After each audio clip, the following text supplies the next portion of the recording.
आज हम class 7 chapter 1 chapter का नाम है सुभाषितानी, इस पे चर्चा करेंगे।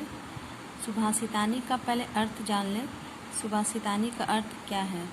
सु का मतलब सु अच्छा और भाषित का मतलब भाषा, यानी कि अच्छा वाणी।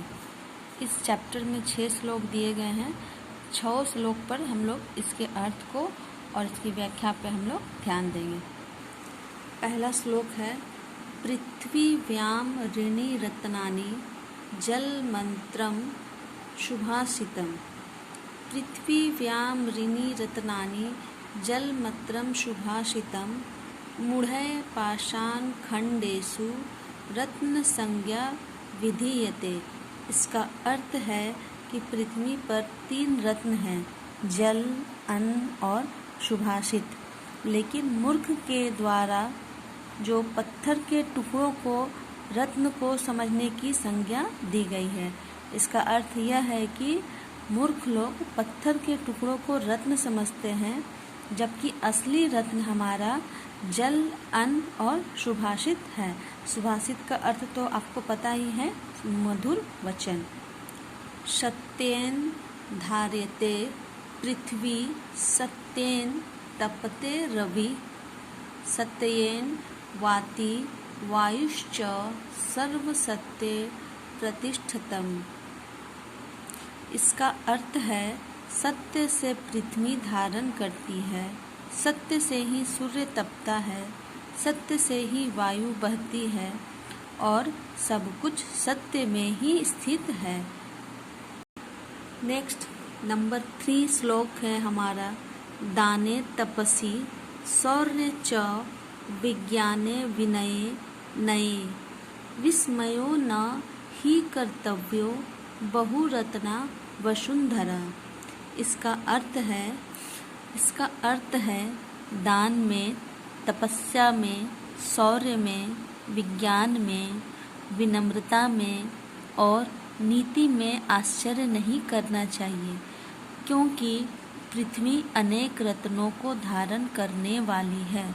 अर्थात पृथ्वी पर अनेक अद्भुत वस्तुएं हैं, अतः दान, तप आदि कुछ ही वस्तुओं पर आश्चर्य उचित नहीं है।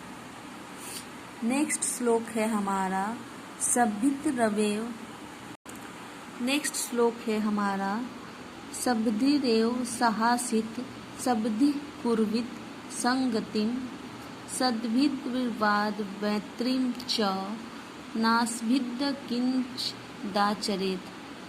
दाचरेत। जिस वर्ड को आपको प्रॉब्लम हो पढ़ने में, उसको आप इस प्रकार से तोड़ कर पढ़ सकते हैं। जैसे ये किंच दाचरेत, ठीक है। उसके बाद इसको एक साथ बोलेंगे, किंच दाचरेत। इसका अर्थ हुआ, हमें सज्जनों के साथ ही बैठना चाहिए, रहना चाहिए, सज्जनों के साथ ही संगति भी करनी चाहिए, सज्जनों के साथ ही विवाद और मित्रता करनी चाहिए। दुर्जनों मतलब जो खराब व्यवहार वाले व्यक्ति होते हैं, उसके साथ बिल्कुल भी व्यवहार नहीं करना चाहिए, उसके साथ बिल्कुल भी उठना बैठना हम लोगों का नहीं होना चाहिए। नेक्स्ट श्लोक है, धन धान्य प्रयोगेषु विद्याः संग्रहेषु च आहारे व्यवहारे च त्यक्त लज्जा सुखी भवेत्। इस श्लोक का अर्थ है, धन धान्य के प्रयोग में, विद्या के संग्रह में, आहार में मतलब भोजन में और व्यवहार में जो व्यक्ति लज्जा या संकोच नहीं करता है, वही व्यक्ति सुखी रहता है।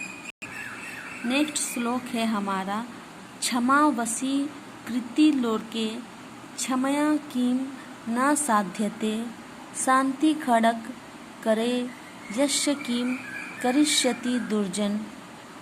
इसका अर्थ है, इस संसार में क्षमा सबसे बड़ा वशीकरण है। क्षमा से क्या नहीं साधा जा सकता है, अर्थात क्षमा से हर कार्य संभव है।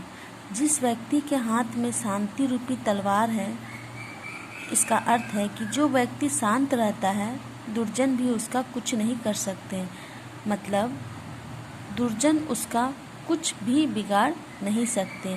तो ये था हमारा इस पाठ से संबंधित श्लोक के अर्थ। अब आपको इस पाठ के दूसरे तरफ में ये जो शब्दार्थ है इसको आपको अच्छे तरीके से पढ़ना है, क्योंकि एक एक वर्ड इस शब्दार्थ से बहुत ही ज़रूरी है। तभी आपको इस चैप्टर से संबंधित सारी समस्याएं दूर हो सकती हैं। आशा है कि आपको यह पाठ काफ़ी उपयोगी आपके लिए होंगे। नेक्स्ट में हम लोग इस चैप्टर से रिलेटेड जितने भी क्वेश्चंस आंसर्स हैं सभी को सॉल्व करेंगे। अगर आपको पसंद आए हमारा यह पाठ तो ज़रूर कमेंट करें।